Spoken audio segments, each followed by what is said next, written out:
Pasukan perlawanan Palestina Hamas disebut akan menunda pertukaran sandera yang akan dilakukan pada Sabtu 15 Februari 2025. Presiden Amerika Serikat Donald Trump bereaksi dan memberikan ancaman kepada Hamas. Diketahui alasan Hamas akan menunda pertukaran sandera karena Israel dinilai terus melanggar perjanjian sandera.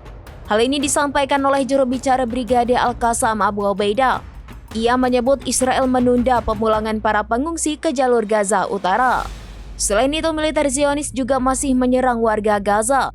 Merespons hal ini, Trump mengatakan ia akan membiarkan kekacauan terjadi jika tawanan Israel yang ditahan di jalur Gaza tidak dibebaskan. Menurutnya, pemerintah Israel lah yang akan memutuskan apa yang akan terjadi. Dikutip dari Al-Mayadin, Presiden Amerika Serikat ingin semua sandera harus dibebaskan sekaligus.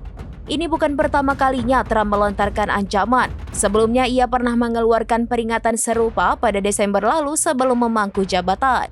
Kala itu Trump mengancam akan mendatangkan malapetaka ke Gaza jika para tawanan tidak dibebaskan paling lambat 20 Januari.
Download Tribun X sekarang, menghadirkan lokal menjadi Indonesia.